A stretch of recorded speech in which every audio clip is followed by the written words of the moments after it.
Hi, I'm Robert of HyperVerse, and welcome to the Quad Damage Podcast. Joining me as usual is Deadforge and High Functioning Medium. Today's guest is YouTuber extraordinaire HotCyder, and we're going to be playing together an oldie but goldie Red Faction, and of course talking about anything else going on in the news this week. Deadforge, over to you. You know what to do. Let's get booming.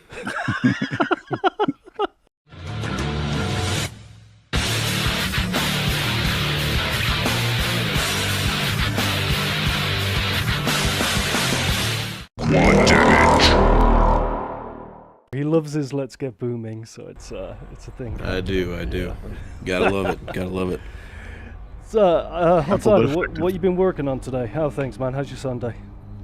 Yeah, not too bad actually. So, funnily enough, I think similar kind of thing to you folks at the moment, which is I have been editing some brand new episodes of Bullet Time, which is a FPS podcast that I do as well. Funnily enough, we kind of focus more on, say, like kind of forgotten FPSs or kind of ones that came out that might have had a lot of like attention behind them or like a little bit of like excitement, but then kind of came out and for whatever My reason, favorite kind of FPS games. yeah, missed them. My favorite kind. Funnily enough, one of the games that we did talk about was Red Faction, and that was more from the perspective of because all of us ended up like really loving that game. Yeah. It's more of one of those things that it's a kind of a franchise that you don't really see anymore, which is a shame. And when it did come back, and I guess when people think of Red Faction, I think it's probably more guerrilla that they think of, the third-person kind of open-world game. Whereas, like before I started the episode and when I was in research, I had like no idea it was an FPS game, which was quite eye-opening. I was saying earlier on, I'd heard of Red Faction, but I didn't know anything about it. So literally looking at this Deadforge play it right now. If he was to say to me, you know, where do I go? What do I do? I'm like, I don't know, ask someone else. It's like one of those big franchises that kind of came and went, and there's not really much going on in terms of trying to resurrect it. Knowing all of the conglomerates right now, the gaming conglomerates, they'll probably just do it as a tax write-off, even if they were developing one. Which is, you know, it was funny because when the episode we did that episode and it had sat for a little while, but why we ended up releasing it when we did was because of the Volition news, which just such a sad news. Absolutely. I mean, we're going to be covering one of their other games relatively soon. Their adaptation of The Punisher, which I've been like, dude, what a game! So good. Everybody I have video plans of covering that myself. I recently beat it for the first time last year. So freaking good, dude. It's by far one of their best games. And something people don't really know about that is like without their plans or without Punisher 2 being canceled, there would have never been a Saints Row. Yeah. Well, did they move to development of that afterwards, or was it already developed and they just... No, it was because the Punisher 2 was going to be an open world Punisher game, and they basically lost like the rights to developing a Punisher game, and nobody really picked it up, so they changed it to another idea that they had prior about like a kind of crime related game. So they did that instead. Is it true to the source material? You know, man, everyone says it's a great game, but that doesn't necessarily mean that it's you know. It is very true to the source material. It's actually written by Garth Ennis? Yeah, Garth Ennis. That's who was I believe at the time he wrote he had written he wrote the game. War Journal, I believe, was the series which he had written for Marvel Max, which was their slightly more adult-leaning imprint, which they had tried that with like a couple of things like Spider-Man, which hadn't quite figured out, but like Punisher was a perfect fit for it because he's an anti-hero, isn't he? He's I think he's probably closer to Blade than he is something like Spider-Man. Man has no problems with dishing out justice in a finality manner. So do the best of the Marvel characters, in my opinion. Deadpool, really? Ghost Rider. What about Batman? I mean, those are the best, man. Ooh, Batman has to kill. That's why there's those darker comics. Well, I think it depends on what phase of Batman you're looking at. If it's the older grizzled... Oh, it's the late phase. We're talking old Batman kills, man. Yeah. Well, Zack Snyder apparently agreed with you, and everyone else seems Well, that not he to. did. But Affleck was the best incarnation of Batman, in my opinion. Well, let's just be honest here, okay? Batman may say he doesn't kill, but I don't know if you ever played the Arkham games. He gives them some like serious trauma that they would rather be dead at this point. So, I mean, they might as well be dead because they're practically potatoes. So when he's done with them. How many Punisher movies have there been? I think there's been 3 attempts at making the franchise. Three movies and a TV show. Yeah. You got the Dolph Lundgren one, the Thomas Jane one, and then was it Ray Stevenson one? That's right. Yeah. Yep. Oh, Yeah, right. rip Ray Stevenson, by the way. Yeah. It's a shame. Yeah, he looked great for that role. Yeah. It was He came right off the someone you page. just don't expect to pass away. It's when you wake up and it's I was like hoping that would work. Ray Stevenson's passed. You're like, seriously? He looks so strong and healthy, and that's so weird. Cool. It's always the craziest things that like sneak up on people. Yeah. But did any of you catch what's it called? Came out Stalker Shadow Drop Instance on Xbox. It did. It was actually leaked prior to it releasing, and you shared it with us, and it's pretty crazy. But yeah, I mean, they're all on there now. I've really not that much information on it. I know like Blondie, Hey Blondie, for anyone not familiar with him.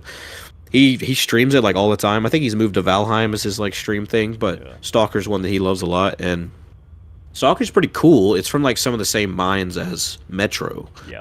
But like Metro has a story, it's a little bit more focused. Stalker seems to be more open world survival game kind of thing than it is a story based game. So It feels like Metro before Metro.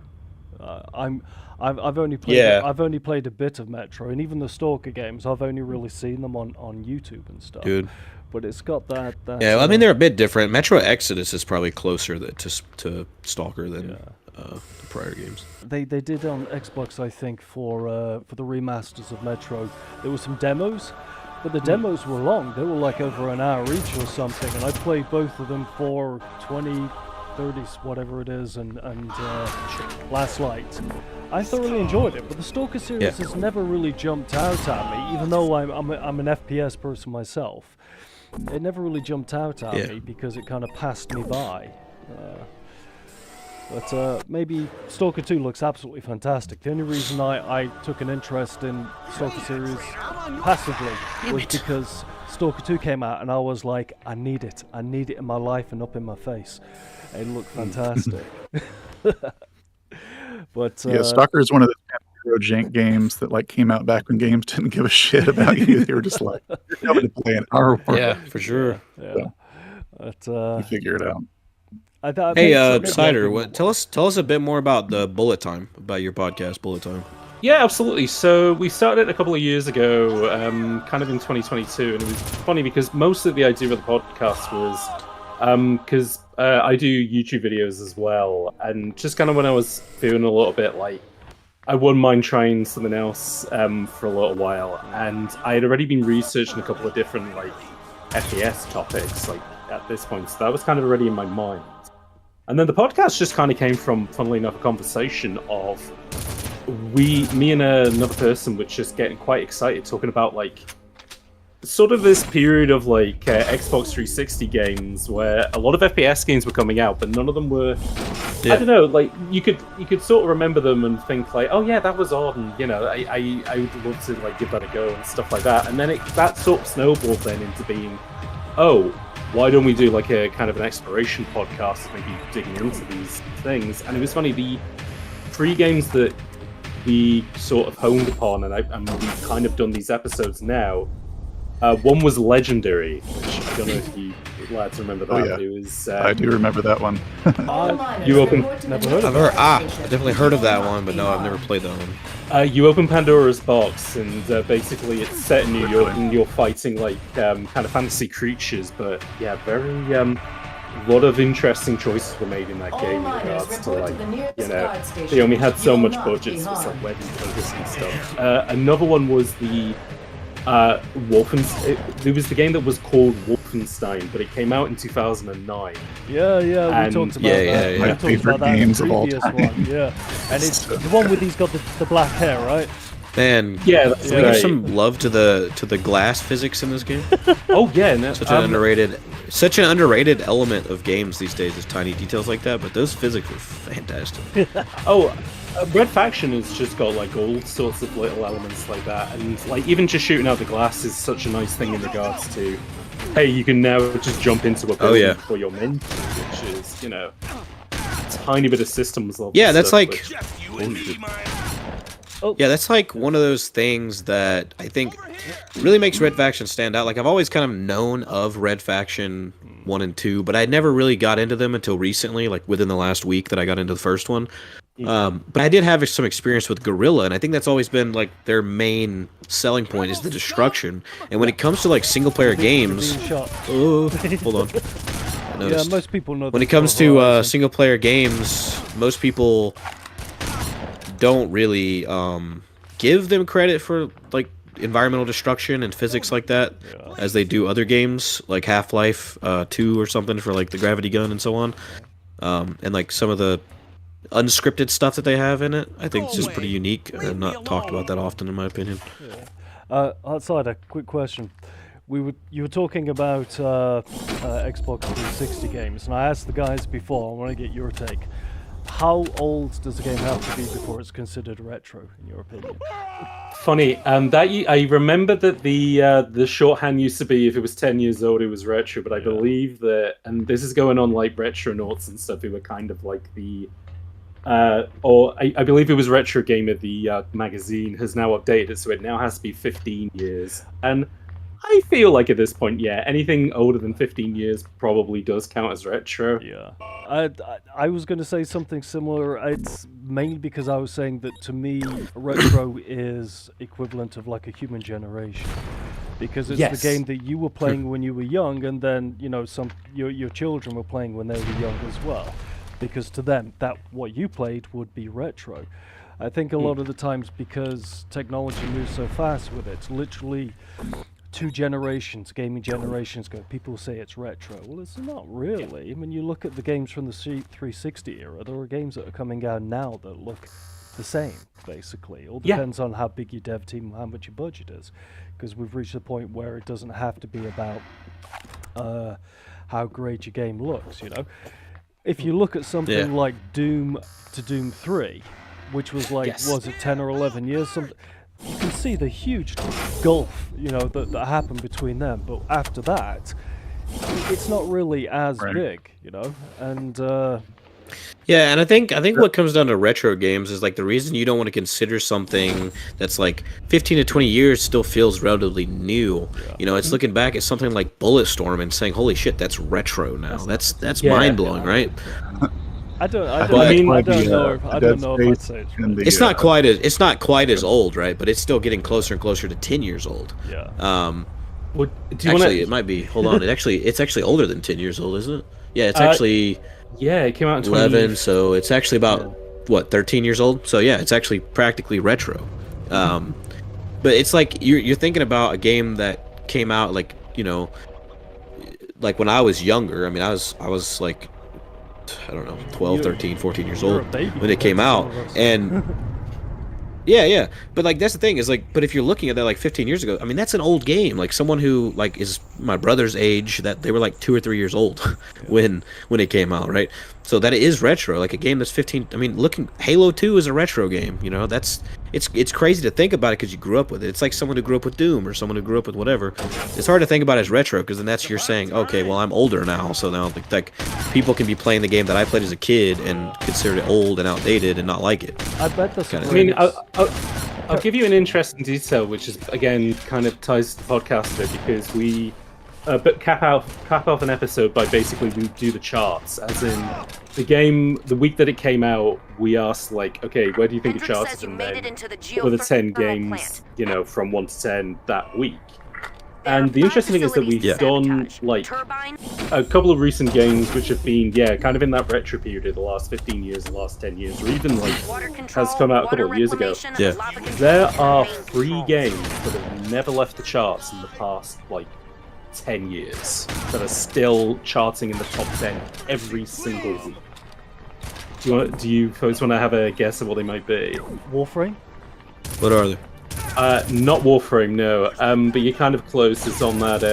It is a live service game. Oh, okay. Additional Can you give us a security clue? Like a year it was Thermal released? plant number 4. Yeah, sure. So one of them was released in 2013. One of them was released in 2014, and the other one was released, I believe, it was in early access, but then finally got a release in 2011, I believe. Final Fantasy 14? Oh, not 14, no. I don't remember when that was released. So. That's fine. I'll give you guys one more chance, and then I'll put you out your misery. Nah, I'm drawing a blank. Lava Literally, flow Warframe is the exceeding only one that safe came to mind that I know is operational permanently popular. So one of them CS:GO. is Mario Kart Deluxe. What? Which technically, well, Mario Kart 8, which technically it was in the charts when it was on the Wii U, and continues to be on the charts because of the Switch version. Yeah. GTA 5. What? Because that game keeps getting re-released on, and again, you were talking yeah, I about. can see that. Absolutely Didn't know nice when All colour. units are And now Skyrim. on code red. No, it is Code red Minecraft. conditions are in effect. Wait, what? How Okay, old that's is fair. Minecraft? Minecraft was Minecraft was in came out development from 09. 2009. Yeah, and then finally came out in. Came out 2009. Yeah. For real? I So- thought that it was like 5 or 6 years old, and it seems to have always been new. God, no, in man. my It's been mind's out for a eye. minute. Good lord. It's been How out is for a that? while. And that's a live service game. Oh no, the No, live no, service game no, was not really, GTA Online. Yeah, with that I think if they had their way, they'd probably just reiterate Yeah, that with yeah, every Medic or console something. generation that comes out. It's too big to. I don't even think they need to make GTA 6. The money was already rolling in that they'll ever need. But when GTA 6 comes out, I genuinely think it will have a economic knock-on effect. People will be en masse taking days off work and stuff. There'll be a GTA 6 effect ripple throughout the world. I mean, I'm gonna play it, so. I've never been a GTA fan. I don't even for I'm 43, so I remember when the original GTA came out, the top-down one, and I was like, Yeah. "What's all the fuss about?" I didn't get it. It's never gelled with me. But I mean, I'll throw this out there. I've never been like the biggest GTA fan until 5. I think 5 is probably the best one, just out of just like how well crafted it is. But then again, when it comes to Rockstar, I'm more of a Red Dead kind of person. yeah, I mean, I would pick the Old West over just crime any day. So I mean, I you know, used to- just I- old like modern day crime. I used to work. But I at think the- that like 5 had the most nuance out of every single one of them, in my opinion. Like it's the most well fleshed out. A lot of people love San Andreas because it does a lot of cool like realism factors and stuff. But the PS2, I don't think as a game that it's that special. the PS2 ones I think were probably the most well liked of them that I can remember. I used to work at a used goods store and people would sell us games. And the Grand Theft Auto PS2 era ones were always, and it's not like speaking of live service, you know, Suicide Squad has come out and it's just completely bombed out of nowhere. After sabotaging the other Yeah, I think there's a few reasons to that though. I think that like okay, so it's a game that I was excited for, a game that definitely would have been good if it didn't have all the live service stuff forced down the throat of both the developers and the consumer. But I think that we've also hit a point where people are pretty tired of just live service games as general because it's just a grind. It's like, you know, I mean, maybe people who love, you know, paying for a monthly subscription to World of Warcraft, maybe that's right up their alley. Yeah. But majority of human beings who want to play a game, buy a game, and actually play something that's finished and enjoyable from the get-go, are pretty tired of it. So people are buying it less and less. And even with its catastrophic failure, Warner Brothers is still trying to push expansions mobile games stuff like that, which is just. Yeah, it's just kind of mind-blowing that they're trying to do something like that. Are you guys, but Wait, Parker. yeah, I think it's just we're looking at the After sabotaging the other very slow decline of live service games very, very soon. Yeah, I also think it's generational though as well. Apprehend If or you grew up neutralize immediately. playing single-player Destroy both story-based pump games, those are the ones That'll that are force even ingrained more into your water into the being. system. That's how your enjoyment for games was formatted. But if you grew up of a generation where Yeah. live service was the norm, it's probably, you know, going away from it is on. I don't know. I mean, are you guys I feel like playing that- I any feel like live that- service?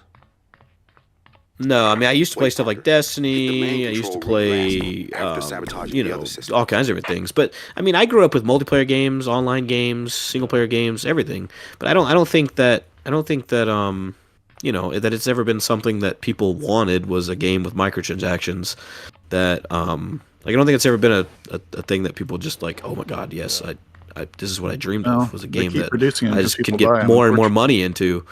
It's Yeah, not but I don't there's think people no people aren't audience. buying Whatever you it want there because to be an that's. audience, it doesn't. Yeah, Oh yeah, when you're the there's definitely an unfortunate audience, truth right? But I for don't think somebody. that's the I don't think that's why people are buying it. I don't think people are buying it because, oh hey, you know, this is like what we love. I think people are just buying it because like, hey, this game's free and I'm gonna put money into it because I'm playing it, and that what is incentivizing people to do it, especially children. 9 times out of 10, it's little kids It's a who are casino doing Well, these though, things. isn't there it? But was It's a literally guy a I knew slot that machine. made the Suicide Squad his personality for a month or two. yeah, yeah, He was So- dedicated to, like, he had played The Division, he had played Warcraft. He was like a Warcraft guy. And he was like H generation that came out. He was like the guy that played whatever co-op game, you know, the Borderlands, the Destiny, the this, the that. So when Suicide Squad Yeah. came out, he was like, I'm gonna make it my mission to prove that I'm the one guy who gets this. I've played all the other games like it. I know that, you know, I can see what others don't. And he did, and I was kind of like, is there really a person out there? I say a person. Are there really that many people out there that have that same kind of mentality? Like they just sort of have so engrafted Steam into the pressure family of those approaching types of dangerous games that they'll like levels. almost anything in it, just because it's just like what they're used to or something. Yeah. Not that's a bad thing, but it was like once they Maybe. started preaching from the Maybe. rooftops, is that, you know, just sort of it's so comfortable, it's easy for them to defend it or something. HotCyder, yeah, maybe. I mean, I don't know. How do you choose the subjects for your videos? I watched many of your videos actually over the last few days. Very insightful, very well edited, I should say. By the way, I edit our videos as well. So whenever I watch someone else's videos, I always mentally note how the process is, the scripting and stuff. But it does. What I notice is it covers a very wide berth of things. So Sure. how do you kind of choose your subjects Wait, that Parker. you're going to cover? Hit the main control room okay, last. cool. After I would say it sabotaging the usually other is system. kind of based on, Hit the main and it's control funny because I flag. What do do you cover a guys lot think? of sort of older games as well, but it will usually just be kind of based on sort of what is kind of in my mind space at the moment. And a lot of that is kind of informed by, you know, what is games news been, you know, what is kind of like trends at the moment. Like even when I covered stuff like because you know a lot of the games that I've covered is stuff that, you know, I played as a kid, and then like I'll go, oh, you know, how good was that? Should I go back and like give it another try? And then sometimes that'll, you know, 9 times out of 10 that might not become a video, but then those rare run out of 10 times ago, okay, there's something here, and maybe like it's worth digging into a little bit. Like the Wario games definitely kind of had that thing of you know, hey, nobody's really talking about these that much, but I think there's something here that's still relevant to today, you know. But then, yeah, sometimes I cover modern stuff the just main because control it's room like, last, hey, after here's what games are sabotaging like at the the other moment, systems. or I want to show you something interesting, or I want to dig into something which a lot of people maybe Yeah. haven't had with this. Like Suicide Squad was an interesting example of that, of just, you know, I don't have much of a live service background, although I did write the script with somebody who had more of that experience. So, but I was kind of coming at it more of just like, okay, well, I like the Batman games, you know, I want to try this. I want to see, you know, what I got out of it, and just almost kind of put a review together for people who had that sort of on that same wavelength of, hey, if you were on the fence about this but you'd like their previous games, here's what you need to know. But yeah, topics wise, it's just very much it's sort of what I fancy at that time, I suppose. So you're not a trend chaser. You're not like, okay, what's popular No. right now? Let's do something on that. Oh, videos take so long to make that if you go, the only people who can chase trends are people who can do it for a living. And I find that it's either, you know, people who can do YouTube professionally because they got a big bounce to begin with, or, you know, it's people who are still in school who, or might be getting money from elsewhere. Yeah. So, We- Yeah. go ahead. We cover. I don't know if you're familiar with HyperVerse, but we cover the news as well. So it's something that we do frequently. So it's constantly, it's the opposite of you. We don't have the luxury of really thinking, okay, let's pick something that is close to our heart and go in depth on it. It's literally what is popular right now, what's in the news right now, how fast can we get a video out on it, which is And it's always, I mentioned it in a previous podcast, it's always a source of kind of pride, yes, that we can turn over that fast. But it's a loss because you don't really get to go so in depth. This is why I like Medium's videos. His videos, it's either short or it's you need to make a meal before you have it because you're going to be there a while. You know, he really goes in depth into it. And the essay form, to me, is It doesn't give any love towards me at all. Damn. What? It's like chopped liver over here. I'm just kidding. Well, I got nothing but some love for you. Okay, you know. What the? But to you, I said before as well. There's no way I can say it without sounding sycophantic. But you're good at conversation in my eyes. That's your strength. You know, in terms of having conversations with people. Opposite of me, because I ramble. But I wish that I was able to do what you do, and that's why I ended up watching a bunch of your videos, because I like the essay format, especially ones that don't chase the trends. For someone of my age, my interest is older stuff. So when somebody takes the time to make content on it, it's more valuable to me than just what's in the news today or something like that. Yeah.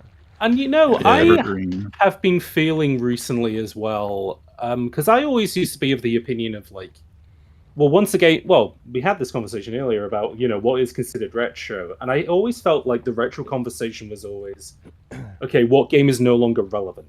As in, once it's 15 years old, it's no longer a game that you're going to play. Like, that is, that's on a console that you can no longer buy. But like, as I said, there's games on the charts that have been there for 10 years. You can still go out and buy those. You can buy those on like the most up-to-date consoles but you can still run them on PC, absolutely no problem.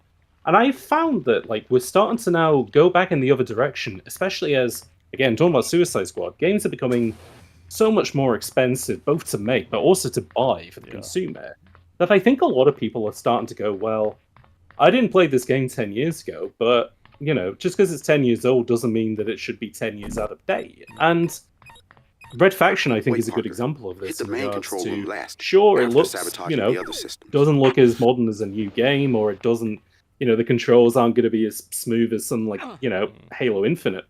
But it's got enough neat ideas in it that you're not going to get in a modern game. And so you're going to go, I had an experience with this that, rather than waiting for the next big game to come out, these big games already exist. Why don't I go out and explore a bit? And I think the essay format is really good for, you can get a bit more in depth than you can say a review. You don't have to cover every single facet of it. You can just focus on, here is the thing that makes this game interesting. And if you vibe with that, then this game is available for you to try. Speaking of Cyder, do you know what I'm supposed to do here? Like, I know I'm supposed to shut down the different terminal or control room things, but I can't find the other ones. Turbine to blow it. Yeah, so you filled the room full of lava. You shot those generators out. There's one more thing you have to do, but I can't remember what it is. Because if I go over here, that door is locked. Yeah.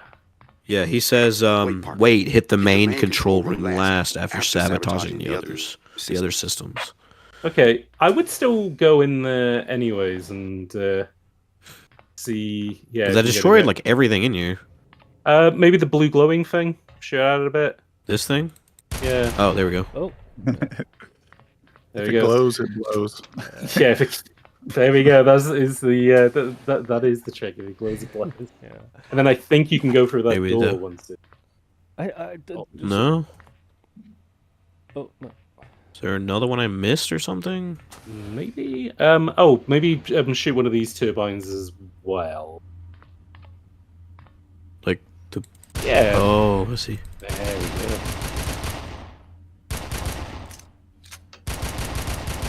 Here we go. Right. Maybe that did it. Right. Back pressure get out of building there. and water reclamation system. Shoot it till the Immediate texture swaps. Oh, yep, that did it. Oh, there we go. Enemies are coming. That means progress. Oh, I should have saved it. Yep. It's funny that you mentioned Suicide Squad, because did you see the recent news with it that they've now cut the price by 40%? 40%, yeah, I called that like 2 hours ago or something. Makes sense.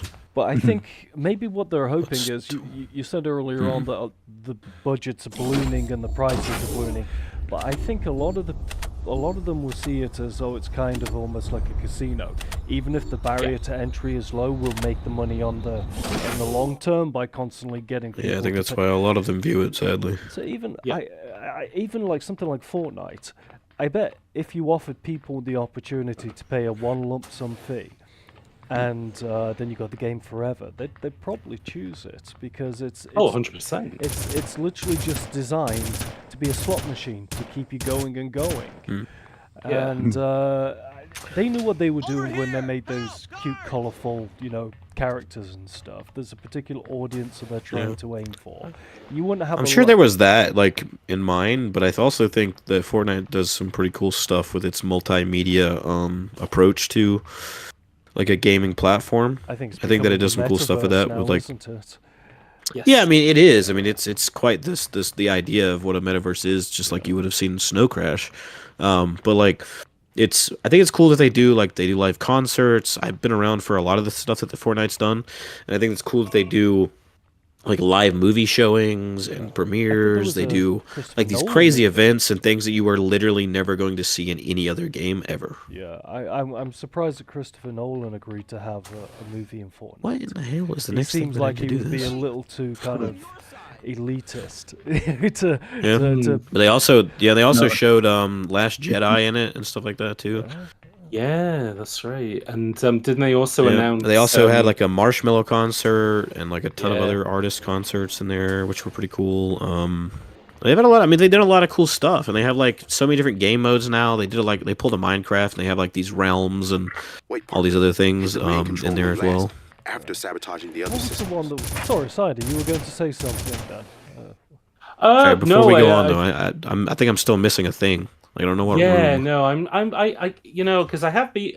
Well, I was going to say I think I beat this over a year ago at this point for the pod, but yeah, I am struggling to remember where the last thing you do is.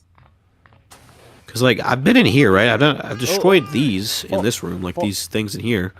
Follow the enemies. Surely they would lead you to. No, he's just running in circles because he's And you- scared. and But you I can't, turned this, Yeah, which is what's turned the steam on, so you can't go back. and I was trying to blow that up, Hmm. but it wouldn't let me blow that up. I don't think so. You I was attach because I was a bomb shooting to at it? it, and it didn't blow it up. So I don't know. Be like my dad. Whenever he watches a game, he just goes down the list of things you do in action movies. Like, you can't do that in this game. Why not? You just could. You'd beat the game. And I'm like, oh, Why don't you just fly to the top? yeah, right.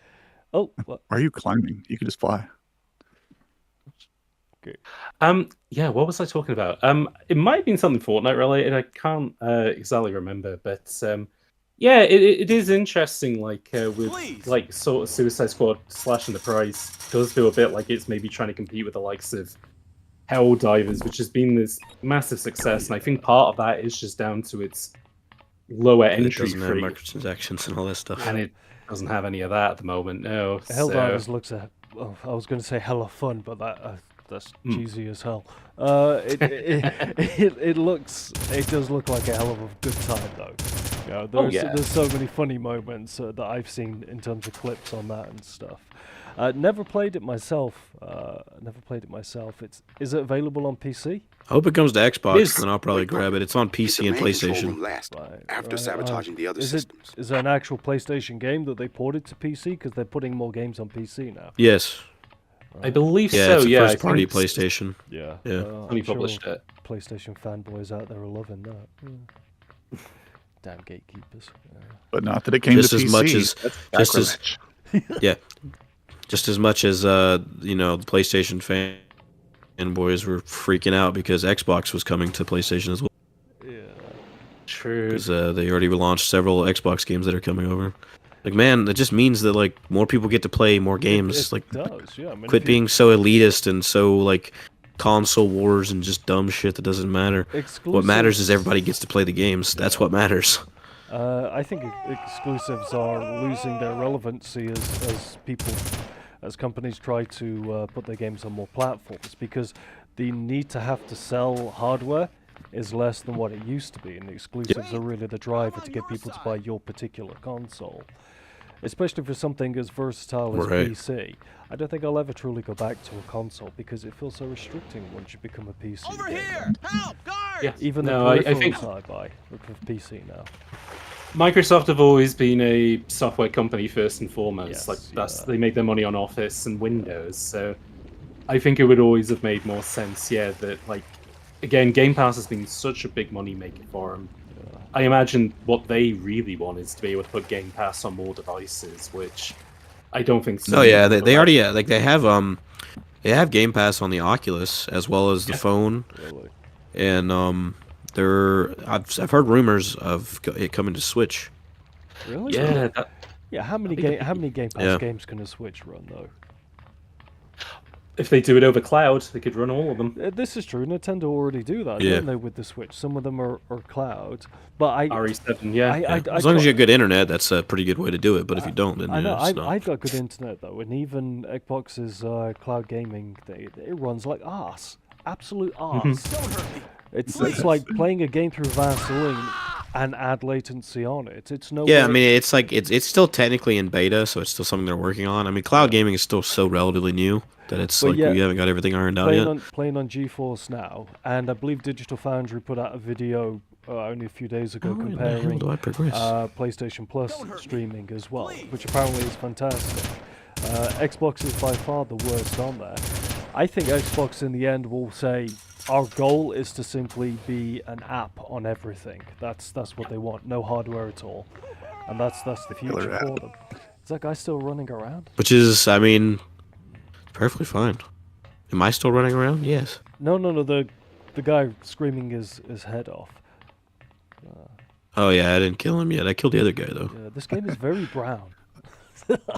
Oh yeah, no, this was a pioneer in brown video games. Yeah. Very, very of the time. Yeah. Hit the main control room last. Yeah, like after a- sabotaging the Or- other system. Quake was Okay. very brown. Rot is very Oh, brown. yes. I always thought Fallout, the monochronism of Fallout as well. I always thought Yeah, I that don't was. really know. I couldn't get on board with its visual design because it seemed. Obviously, it's meant to look that way, but yeah, they brought out a TV show as a trailer that dropped for it a few days ago, I think. Wait, Parker. Yeah, the main Fallout control show room looks last, fantastic after in my sabotaging opinion. the other I'll system. watch Yeah, yeah. anything with Walton Goggins in it. Anything. Oh yeah, Walton Goggins is fantastic, dude. Yeah, Yeah. He's so likable. I just finished like the most recent episode of the Halo show, and I actually really like the Halo show. I'm actually having a pretty good time with that. Well, I watched the first few episodes, not even that, the first episode and a half of the first season, and I'm Yeah. like, nope. And that was the last I saw of it. Wait, Parker. I mean, that's Hit fine. the main control I mean, room I'm a last, long after time sabotaging the Halo other fan since I was like 3 or 4 years old. Yeah. So I mean, as its own thing, it's absolutely fantastic. But that's- Based very much inspired by the actual story world lore of Halo, but it's its own thing. It's not trying to be like a one-to-one adaptation of the actual storyline of the That's- games or anything like that's that. not why people But it tune takes in. in things from the books and everything too. People watch a Halo show because What? people want to watch Wait, a Halo Parker. show because Hit they the want main to control watch room last, an after adaptation of sabotaging the Halo. other systems. And when you don't, It is an adaptation of Halo. I'm just saying that it's not a direct adaptation of the storyline. It's its own storyline, so it's like an alternate universe. It's always stupid to try to completely directly copy and paste a story within a video game and put it into a movie. Writing's different, context is different. You have so many different constraints between video game, movie, as long as it television follows the that's same just stupid. So it's storyline, better to Then as long as it follows Wait, the same I story. mean, Wait, the yeah. humans main versus control the room Covenant last, is the storyline. after Yeah, I mean, sabotaging so the yeah, other it systems. follows that, right? And it has a lot of callbacks to a lot of elements throughout the series, but it actually technically takes place way before Combat Evolved. But it does, I mean, change a few different things. Like Commander Keyes doesn't die the same way he did in Combat Evolved because he actually dies way before. Spoiler. But yeah, I mean, it's smarter to go with a brand new approach and adapt these different elements of an already created story and not just trying to Hit the main copy and control paste room something that's last, already there. After sabotaging the other Zack systems. Snyder's Halo. I would watch Exactly. that. I'd watch that. Yeah. I think you can. I think it exists. I probably wouldn't. I like Zack Snyder a lot, but man, he uses CG out the ass. Yeah. That man uses loves slow-mo. CG. Depends. That's what he's known for, isn't it? Yeah, C- and slow-mo. CGI and slow mo. Oh, I mean, I love him. I mean, his Dawn of the Dead remake is one of my favorite zombie movies of all time. I even enjoyed Army of the Dead, but it does get a little grating Hit the when main control room last, like it's after such a sabotaging the heavy other use of CG, Yeah, yeah. Mhm. Cyder, is there a and adaptation? he likes to film digitally a lot, which is pretty great. Yeah. Is there an adaptation that you want to see from an existing game? Well, Ooh, what is that your is what a- is what first of all, First what one, is your 3. preference in terms of the type of games you like to play? Because then that will inform, What is you this know, place called? as to what you'd like to see an adaptation of. That's a really good question. Because I don't know, it's always one of those annoying things to say. Oh, I kind of like a bit of everything, but like, Wait, I mean, it is, hit the main you know, control room last, good games are after good games, sabotaging kind of the no other matter what systems. genre you're in. But like, you know, I have an FPS podcast, so very much, you know, it was funny what you were saying about Halo being this game that you had, like, you know, when you were kind of 3 or 4. Like, Halo is like my first proper FPS game. You know, the strangest story on that was that I bought. Well, I didn't buy it because I didn't have income as a child, but like, you know, I asked my parents There's to no way to really want an explain that. Xbox Okay. when I was a little kid. And that was partial. Wait, That partner, was less down hit to the the main games control that room it last, had, but after more so sabotaging the other because systems. Rare, who were this big developer for Nintendo, Yeah. ended up working with Microsoft in the early 2000s, and I was like, well, I loved Banjo-Kazooie and stuff like that, so I want to see whatever games they do on those consoles going forward. And you know, it's funny. You didn't get a ton of Rare games on the Microsoft consoles from then. Although I think everything they've done since is, like, you know, it's arguable. I've adored everything they've done, but you know, I'd understand if somebody didn't because it's not Banjo. But like, that was my then onboarding Yeah. point was I have an Xbox, so like, what does this thing do well? And it's like, well, you have to play Halo Combat Evolved on it, and like, yeah, absolutely adored it. And yeah, just from there, like, kind of got into a world of genres and games that I wouldn't have gone, that you wouldn't have got on Nintendo stuff. That being said, I mean, it's funny, they've announced the new Mario movies coming in 2026 today, and Yeah. there's a bunch of Nintendo stuff I'd love to see, you know, adapted to screen. I know Zelda's coming at some point. Metroid would be the big one, though. I'd love to kind of see that science fiction world, like either done with live action or with CG. I think. Yeah, would be you need a really budget, I interesting. think, for Metroid. It's too big a story to be told just in kind of an hour and a half, you know, $80 million course. movie. Yeah. Yeah. No, you would need a couple of films. You need your origin story. Yeah, You'd need yeah. something that adapts Super, and then, you know, something that would round it out kind of towards the end. Then, but you know, Smash Brothers might also be interesting. Like, how would, you know, how do you do how like the would you do Avengers for that? Nintendo characters? Yeah. Yeah. Gosh. Good lord. Yeah, how would you do that in live action? What, you bring back Dennis Hopper to play people or something?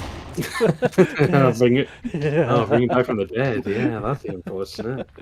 Yeah. Bob Hoskins is Mario. God. Good lord. Yeah, I wouldn't put it past them, you know, to be like, yeah, we own the rights to that likeness. Let's make a CGI version of them. Oh That's, gosh. I mean, they've done worse. Yeah, the Peter Cushing came back for. They've illegally CGI'd people before Yeah. Sure.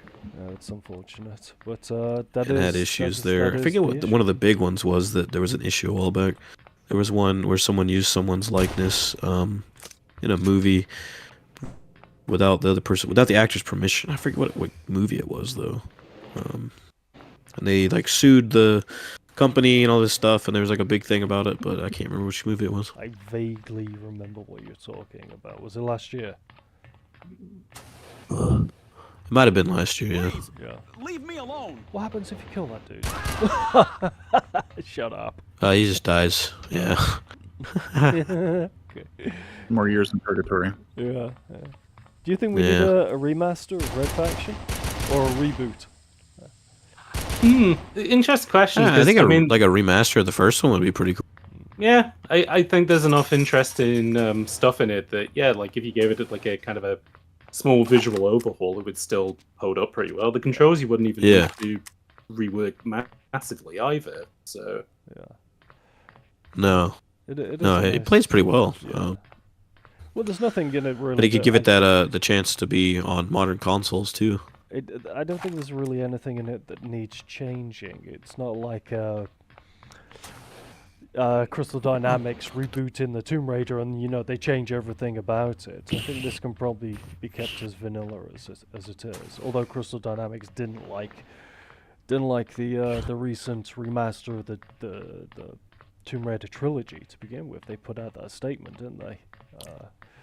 Well, the statement was literally Did they? just to say, hey, we Wait, Parker. literally, Hit the main control these room games are last, represented after as they were sabotaging made, the other but systems. just a sensitivity warning on that. Yeah. Oh yeah, that was I was just which I thought was a weird thing, but I mean I guess they're trying I to didn't agree with it. It was like them slowly, underhandedly saying, "Yeah, we think that this game is inappropriate," and it's not. You have to trust people to understand. Well, I think it's because of I think it was because of like I don't know, sexist things or racial things and stuff, whatever that's in the originals or something. That's like it was like a cautionary thing just to even have at it the all time covered. that was released, that was a hot topic. Yeah, that she was so over sexualized, and you're talking, Right. I mean, obviously they never played a pixelated. JRPG. Whoever said that? Yeah, but at the time, people understood that it was intentional. Nowadays, it would be just you're sexist, you're misogynistic, and that sort of thing. The context is lost. Yeah. So this is why when Crystal Dynamics put out that statement, I was like, that's a bit of a weird thing that you've just done there, because people, you trust them to understand the context. It is an older game. Things in it may not be what they are. It doesn't mean you got to put out a statement and try and distance yourself from it or something. Just trust people. Right. Yeah. But are you still lost in this area? Oh, can you go down that little ladder? Oh, I can. Then Don't know what it does, but I can. Yeah. Lights. What the hell is the point of that? I was going to say, can you shoot the pipe underneath that big old thing? See if that does anything.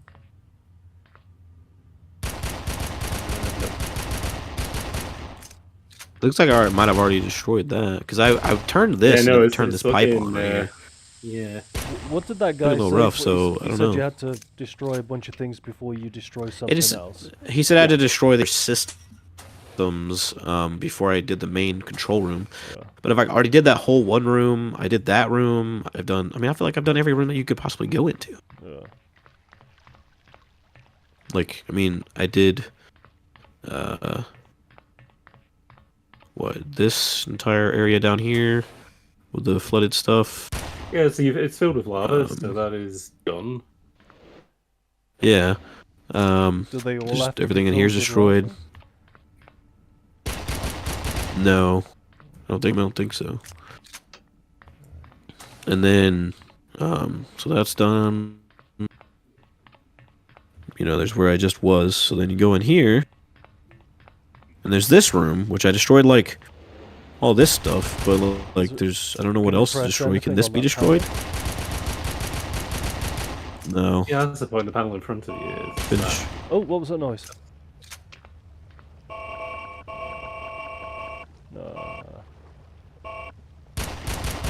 Because I think this I don't think that this can be room was destroyed. filled with water at some point, but Really? So is there like a switch that I've missed? is it one of those panels maybe down there? Let me go look.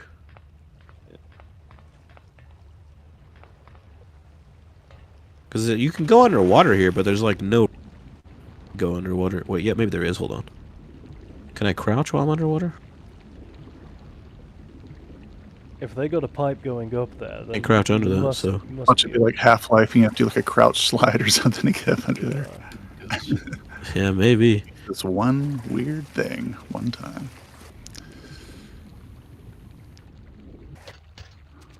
So it's like water goes under there, but I can't like get through there. So if they Nor can I. If they were to No, I bring can't. back Red Faction, who would you want to make it? That's the point. Volition is well. I know that a lot of ex-Volition folks have now gone to form a new business, so potentially them could Yeah. be an answer. Other than that, though, I mean, just trying to think of a developer that would be a good fit for the property. People who are good at first-person stuff, are good at simulation side of stuff. Maybe Arcane could be a good call for that. They're very good at doing. Yeah, they're very good at doing sort of in simi style stuff. They're getting better at doing FPS stuff as well. So potentially. Ah, there we Found go. it. Oh. Yeah, they have a very distinctive visual look. Water intake Yeah, that's exceeding true outflow. too. I Turbo mean, this chambers game is flooding. interesting in regards to kind of like, and not that we've seen the character models and stuff yet, but relatively stylized in this, and then as the game goes along, it becomes more so, which is cool. Yeah. But It's amazing. Yeah, how, it's definitely a pretty unique title. That I mean, there's not a lot of games out there like it. It's pretty. What are cool. the other Red Faction games about? I'm not that familiar with it. It looks like. I mean, it's about like a corrupt corporation, kind of like a Total Recall kind of thing, right? It's like a corrupt corporation on Mars. I know 2 takes place on Earth. Yeah. And Guerrilla's kind of the same concept as 1, but further in the future. So it's not like a but Quake 2 aside- thing with an Editor, invader. you might be able to answer that better since you've beaten the game. yeah, sure. No, it's not yeah. invading. Well, you're the one No. invading, I guess. No, so the it's about a kind of a revolution happens on Mars. There's a big old corporation there called Ultor, which basically treats everybody like dirt, and there's also a plague that's going around as well, and people are dying. So it's like oh shit, what do we do? About that. So yeah, it just kind of sparks up a bit of a revolution. Geothermal plant turbines Every mission that you do in overloaded. Red Shut Faction down then all becomes systems like immediately. slowly pushing forth into the complex, blowing stuff up, and trying to take stuff back bit by bit. And then, as you said, with 2, it's a Oh, okay. that's close, isn't it? No. I Just killed the got Marlin. technician by accident, and I just got an ending. I got an ending because the technician was important. So do you Yeah, he's- overthrow a government, or is it like a Dune thing? Yeah, where it you comes overthrow together? the bad The business lowly that's technician. on Mars, and then in 2, the war kind of comes to Earth, and then as you said, Guerrilla is kind of a remake of the first game, and then Armageddon kind of follows on from that, where due to the events of Guerrilla, you're kind of pushed underground, like it's woken up ancient aliens that are on Mars, and it's just kind of like a And then Guerrilla's like, or not Guerrilla, but I haven't played Armageddon, but Armageddon is a little bit more like 1, where it's mostly in caves and systems and buildings, and not really on the surface of Mars like Guerrilla. But Guerrilla also, I heard that because I played Guerrilla back in the day, but I never did beat it or anything. But the crazy old man in Guerrilla apparently is Parker from Red Faction 1. Mm-hmm. Which is a pretty cool little thing that they did. So don't kill him. Go to the other control panel and find the override button. Where's his face? It's because I have it turned down to really low stuff to make it run better. Which actually, I don't even know if that makes a difference, but... About to find out. There we go. Oh, look at that handsome Hurry fella. up, guards will I be don't here think soon. it actually makes no difference at all. Okay. But as far as like the way it runs, so might as well just run it like this in its best form. What am I supposed to do? I don't know. I think I was Come talking, with me or something? talking over him. Can you? You see that button? You have to press it while I press this one. Okay. Ready? 3, 2, 1, go! Turbine chamber pressure at critical Activate levels. it? Anomalous Yeah. Must event activate it. imminent. Geothermal plant I don't think inoperative. I shouldn't let them kill him though. Containment shields in place. If I killed him and then ended everything. Does he follow me? The rest of the plan is probable. You'll have to go out through the sub bay. It does run a little bit worse. Cyder, how often do you put out your podcast? So we do it sort of once a year. We'll do a big batch of episodes, and then we'll release them over a couple of weeks, and then sort of during the downtime, then we'll pick it up and kind of get another batch ready for the year afterwards. The original plan was to maybe try and do a weekly thing, but it was just one of those things of scheduling time's very difficult. Yeah. So no, we took more of a mini series approach to it, and just kind of means that people can sort of binge it whenever they want, which, hey, the voice from Netflix. For us. What platforms is it Most podcasting platforms, you can listen to it on Spotify, on Apple, on Google Cast, and we also have a YouTube version. There is no video for it, but because you can now set YouTube podcasts up, you can listen to that through Google Music and stuff like that. Yeah. Didn't Google used to have Google Podcasts, but they killed it or something? Yeah, I believe it's now folded into. I think there was a Google podcast. Yeah. I'll have to check that out. I honestly, I thought that you were like YouTuber and this was what you did. I had no idea that you did a podcast as well. So I'll need to check out some of them as well. Jack of all trades. Man of many talents. That's what, I feel that. I feel that. Yeah, I was looking up your podcast earlier, and I was like, that's a really cool basis for talking about things, kind of the has-beens or the what could-have-beens type of. Yeah. Yeah, I like that. Speaking And then of you which- brought up Wolfenstein 2009 earlier, and I was like, yes, that's exactly where I was going. Where I was going with that idea. Oh, Did you finish your train of thought when you were talking about Wolfenstein 2009? You were talking about it, but I don't know if we deviated from what we were talking. No, I think it was just to say that there were a couple of games that sort of inspired the podcast that we wanted to cover. One of which was Legendary, one which was Wolf 9, and the other was Black, the EA published game that was made by Criterion. We were Better- talking better about known that. for- We were talking about it literally before we went live with you today, because we were, there was something to do with particle effects came into the conversation, and I was like, you know what, a good game that's got particle effects is Black, and I want to play the spiritual successor Body Count, I believe it's called, but it seems impossible anywhere to get hold of, and it's not particularly well revered anyway, but it's just that it's a spiritual successor to Black, so I want to see if I can get a hold of it. But definitely, if you're gonna look at older games, I think that's a great one. Apparently, it's not that great on console, which is the only thing I. No, I have Body Count, and that is I did a little bit of research on that when we were playing Black, and it was funny. I played it a little bit on RCPS3. Didn't emulate super well, but I was like, oh, there is stuff here that is really interesting to dig into. So, funnily enough, I ended up buying a PS3 to do more games research, just because there's like this entire franchises and games that came out for the PS3, which just is so much within this sort of bullet time era that no one's told. Like the fact that Sony had two exclusive FPS series that the idea was to compete with the likes of Halo. They had Killzone, but they also had Resistance Fall of Man, Resistance, which that was great. Yeah. yeah. I actually started playing last year the first Resistance game I ever played, which is the one on Vita I bought, and I was playing that. interesting. Never. Yeah, it's pretty fun what I played. It was only in the PlayStation 4 era that I started playing FPS games.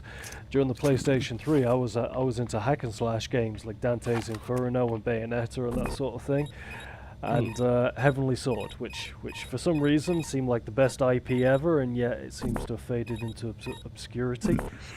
Yeah, it's turned into Senua's sacrifice at this point. I think it has. Sacrifice for cinema. Deadforge, you mentioned something earlier on about old franchises or something that you said you wanted to ask.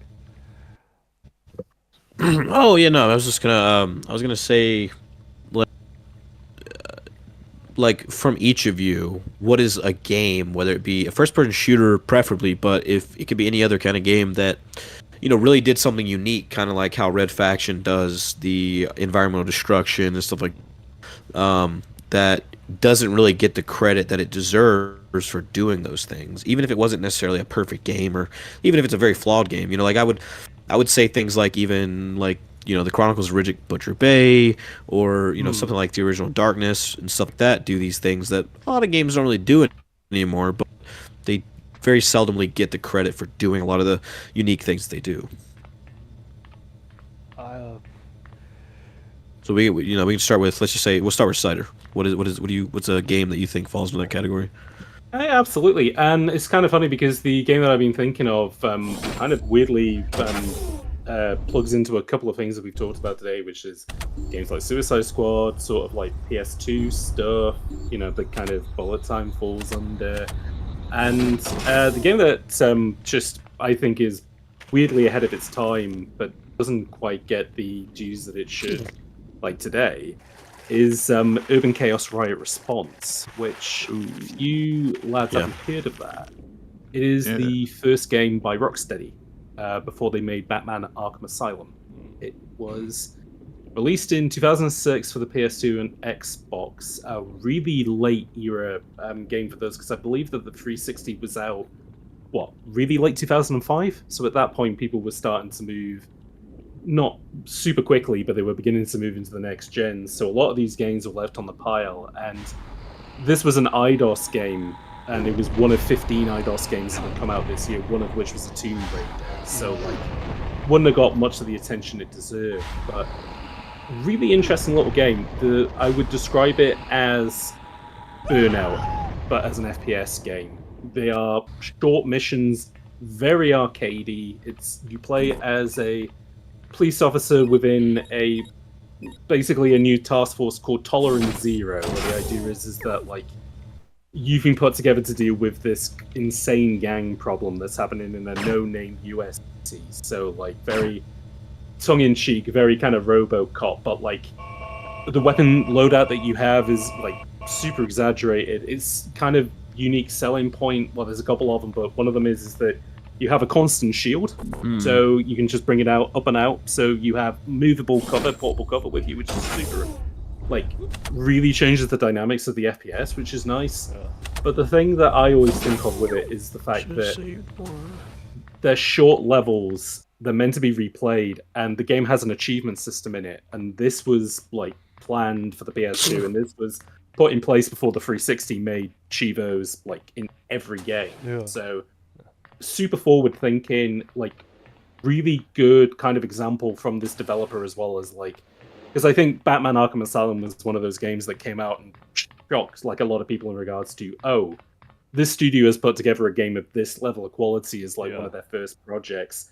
You even see it's not quite to the level of Arkham Asylum, and again, you were saying, what's the game, there's maybe a flaw to it that doesn't quite work out. The Burnout structure of it is as it goes on, it's very arcadey. It gets harder and harder to the extent of the levels just become more frustrating as the game goes on. But you replay the older ones, you unlock, better weapons from doing the Chivos, you unlock better skills and stuff from doing that, and eventually you can overcome them. Really cool little PS2 games. If you were building a collection of stuff and you want to avoid the hitters MGS3 and Tekken 4 and GTA San Andreas that everyone has, definitely little solid AA banger. Yeah. Cool. Good. So when you say FPS Burnout, what I hear in my head is Black, because it's made by the same company. And that was such an interesting thing. I've played Black for the podcast, and the big selling point of Black was we're going to do for shooters what Burnout did for the FPS. What Burnout did for driving games. And Black was super interesting in regards to you were saying about the particle system. My favorite thing to do in Black was blowing away pillars of concrete, just creating these enormous clouds of dust to shoot through. But as a game, it's very much following in the style of something like Call of Duty. It's these long 15 to 20 campaign levels where, if you die, you get set back to a checkpoint with only 2 weapons in hand, and it's there's kind of not a very good friction there between feeling like a Call of Duty and wanting to be off the hook like it should be. Whereas this, Urban Chaos Riot Response, by taking this more arcadey structure like a Burnout, where you're only doing a couple of laps a time, and you're using the map menu to go to different parts of the world, and sometimes you're doing a race, sometimes you're doing crash mode. This has a similar thing. Some levels are timed, some levels are exploratory. There's a lot of smaller levels with a ton of variety versus a longer campaign, which I think is such a better fit for the Burnout template. Where can it be bought? So this is a PS2 game, so Oh, right. I don't know Yeah. whether I'm allowed to say on the Fuck. podcast. You may need to find other means of getting hold of it. I believe people are still selling copies on eBay or at like secondhand shops as well. So that would be the only way to get it. And again, it's a shame, like, you know, talking about Suicide Squad and the fact that it hasn't been super successful, but even if it did, we may end up in a situation where someone like Rocksteady becomes a, you know, they become Bungie, where all they do now is Destiny updates. Yeah. I think that this would be a interesting little game for, I don't know, either a Rocksteady or somebody to return to and, you know, put on it with modern technology a little bit. Well, bring it back, you know. As long as you know, the parent company, of course, tries to give them the opportunity to at least have that creative freedom, which is very much being stagnated and driven out of the industry, unfortunately. Everything is becoming, I mean, it's a running joke, of course, you know, that like PlayStation is literally becoming like, you know, 5 games and everything is just reiteration of the previous games because they're so risk adverse. Yeah. But Medium, what was going to be your suggestion? What I said before the podcast, that's when I mentioned it, I'm going to change my suggestion, so I want to hear what yours is. Gotcha. This may or may not be technically in the spirit of the question, maybe kind of me cheating one in, but I've always been really partial to the Condemned franchise. I feel like that's one that started really well, and I'm not one of the people that downplays the second one as badly. Like I just sort of take it for what it is, kind of like what Fear 2 turned into, where it gets real campy and hokey and just sort of goes, you know. But what does it do? What's that? Big And I spooky. quote, Yeah. very kind of non sequitur and just sort of like, you know, just spills all the horror tropes down the slide and they just come gushing down, you know, in your face. But that's a series. I feel like the atmosphere of it and the sort of creepy crime, you know, you feel like there's something around every corner. That I really like. It's what Fear did too, basically the same year or the year before, I should say, that, you know, kind of one man alone at night, and it just feels like that's the world. It's very claustrophobic and very survival oriented. I would have really liked to see that kind of rebirth somewhere, or be reborn somewhere, or revived, because it had quite a cliffhanger in the second one. I always got Condemned and The Suffering mixed up. They're not even closely related. But I want to point out something real quick, like just kind of like blew my mind for a second here. I was trying to get this submarine to fall down, right? And I've seen the gameplay a few times, like you're supposed to blow through this wall and go in there and press the button. But I was like, there has to be another way, right? Because I got here without explosives, so there had to be another way. And there is, and there's like a manual release up there on the thing, on the crane. And I was trying to shoot it, which didn't work. But then I completely forgot that, like, at the very beginning of the game in the tutorial, they show that you can climb on things like this, like girders and like fences and stuff like that. Things that you would not expect to be able to climb on in a game like this at all. Yeah, I just want to kind of point that out real quick. It's just completely blanked my mind that you can climb on weird little things like that. Are you With your inside? knees, no less. Are you inside it now? Yes. Oh, okay, because you got shot. Yeah, at I'm in the before. submarine now. Yeah, it's got a few vehicle segments. Yeah. In the submarine. Medium, did I interrupt you, or did you finish that train of thought? That was most of it. Yeah. I would have liked. There's not a whole lot of stuff with that kind of. I know everybody references 7 when they reference Condemned, but just like that kind of creepy, like something with some texture and some gravitas to it that plays into the drama and feels really, you know, cryptic and dangerous and that kind of thing. There's not a whole lot of games that, like, we're a little too face up now, even on the Condemned horror. was one of those interesting Yeah. games that I feel like was a perfect fit for that kind of early 360 era, where not like in a backhanded way, but I think that a lot of those games haven't aged super well because they were trying to do like photorealism and, you know, like we were saying earlier about a lot of color brown and stuff, where a lot of people kind of had like more exciting visions in their head, but like were undone by that. Whereas I think that Altor has an underwater because lab Monolith were somewhere down the there. studio that If you can develops get it, I inside, think I they were got a quite job for you. keen to be like, oh, this is sort of the peak of what we can do so far on the 360, so why don't we build our game kind of around that art style a little bit? And as a result, I think like like if they were to remake it, my hope would be like You know should they see the don't look research at center in the like cavern new ahead. engines and what the lighting and stuff can do, and be like, oh well, now we can set it at daytime, or we can have like this and this. I think they really need to get into the grind levels of it. And, Yeah, it needs to have that like kind of early 2000s fluorescent Saw look to it.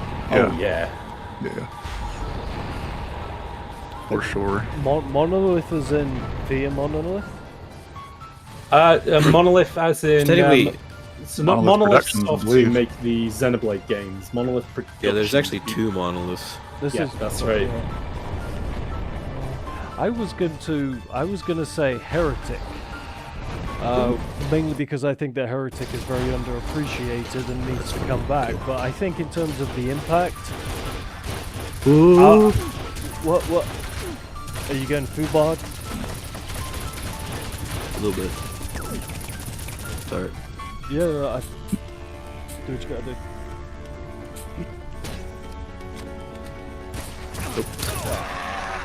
No, Look you at that, guys man. keep You going. got Good. taken out by a guy with a porn star mustache. Gee. How unfortunate. It is unfortunate. I agree. Yeah. I'd say Strife. Ooh, yeah. That's a cool one. Because That's pretty at the time, everything was Doom clones, everything was run forward, shoot everything, and that's the one that broke that mold and essentially was well, I think even today it's probably underappreciated. It's only YouTubers Probably, yeah. and Night Dive that are really keeping the memory alive. But It's actually one of those interesting Night Dive remake or remasters that are actually on Switch as yeah, funny enough. So it actually has the opportunity. opportunity of quite a bit of yeah. It has quite the opportunity for like more people to play it, but it's still pretty Altor has an underwater Not lab It's like somewhere very widely here. known. rudimentary. If Like you when can you get stab inside, people I've with got the a knife, I always laugh because it's so comical. It's so rudimentary. But in terms of the game, it was Right. literally a modern game made during you. the era of the Doom clones, and that's why I just I yeah. think It did a lot of it's- things that would later become quite normal. Yeah, Mm-hmm. and I would love to see an updated version of that. I don't know how it would look because really it's just an updated You should see visual the overhaul research in center in terms the of its cavern ahead. gameplay. You've probably seen that particular gameplay 100 times by now, but it's definitely something that paved the way for better things to come that deserves more recognition. And Heretic would be my second guess, just because no one gives that game any love, and it really is the best. Yeah. What's your opinion on Hexen, the game that they did afterwards? I can't get into it. Okay. It's the hub system on it. It's the going back because something you did in this particular place, affects something in that particular. I can't deal with that sort of stuff. To me, it's taxing on me as a gamer. And although given time, you can figure it out. I'm not going to be able to do that without a walkthrough. And I just want something that is a little more linear, I think. Yeah. As a visual look, it looks substantially better than Heretic, even though I think it only came out like a year later or something. Its art style, I think, is sublime. But in terms of its gameplay, I think it's a little too cumbersome for a casual experience. It's something you need to dedicate yourself to and remember, what you've been doing. And I tried playing it a dozen times, and I can't get into it past the first few levels because my interest wanes out of it. Yeah. And I feel the same way about Hexen 2 as well. Yeah, that was kind of what we ended up, sort of how I ended up feeling on when we covered the games on Bullet Time when we did our Raven software mini-series, was that Heretic I felt aged better, but sort of in a way that I feel like Doom has aged really well as kind of like, at the time dude, it was Doom, yeah. at the time it was this kind of incredible, wow, you'd have no idea the games could look like this. Yeah. And then very quickly, once polygonal graphics were invented, they were like, oh, Doom's old hat. But I feel like now, you go back and you play it, and it's like, it's almost like a maze game, but like it's super steep. And it's like, oh, this is, like, no one makes games like this before, where it's all about basically unraveling a little puzzle box, like, which, just happens to have enemies in it, but it's all about figuring out the route in a way that a lot of FPS games... Yeah, I think that comes down to like something that I think people kind of get they kind of forget about when it comes to games, and it kind of goes back to like Black not being something that really ages very well because of its attempt to go for something more realistic. I think like something like Doom and Quake and some of these old FPS games, the reason they like hold up so well is because most of them were pretty stylized, and none of them were ever really going for something that was like ultra realistic. And then you combine that with like a really good gameplay loop, and you have like the foundation of what every good gameplay loop and every good like long-lasting art style, basically the template for that going forward to every video game that we play today. And I think that they really had it down back then, and I think sometimes we forget that if you have a good art style and a good gameplay loop, your game's gonna last forever. Yeah. Well, I think gameplay is king. The graphics. Well, you can only really do iteration at this point here, and really what keeps things. Well, I guess like movies. What really makes things most memorable is a great storyline and a great gameplay. That's what people tend to remember. Yeah. This is what people keep for sure. going back to. It's the reason why we play games that are 20 years old. Cool.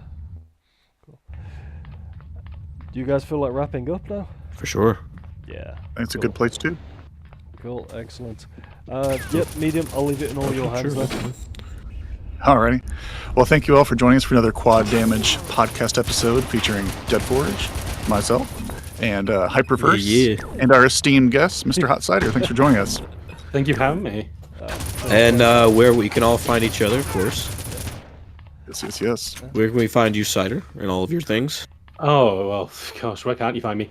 I would say the main one is if you want to check out my stuff on YouTube, you can go to the channel HotCyder, that is HotCyder. You'll also be able to find me on X, the website formerly known as Twitter, at that address. And I would say those are the main places you can find me. And expect updates on some upcoming projects pretty soon after this episode goes out. I believe you have a Patreon as well. And of course, all those links will be down below. Yeah, do you have a Patreon?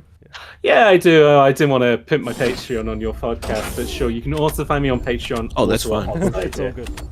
We're pimp friendly. Yeah, and then and you can find me, of course, at Lord of the RPG on X or Twitter, whichever one you want to refer to, and you can find me on as Deadforge on YouTube, and you can actually find my Patreon on under Deadforge as well. What about you, Medium? Excuse me. High Funk Medium with a C on Twitter. I refuse to call it X. And on YouTube, it's the High Functioning Medium. Cool.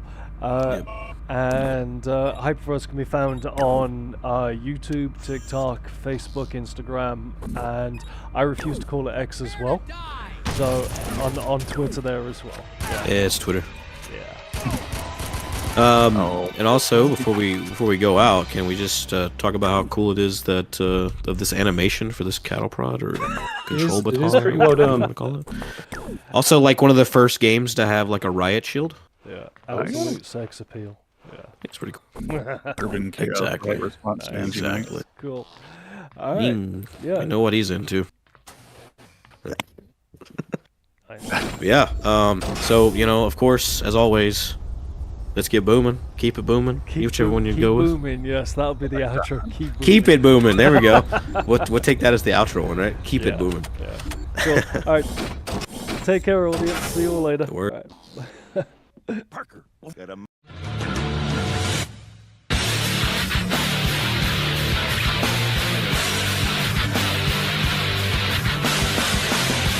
Quad damage.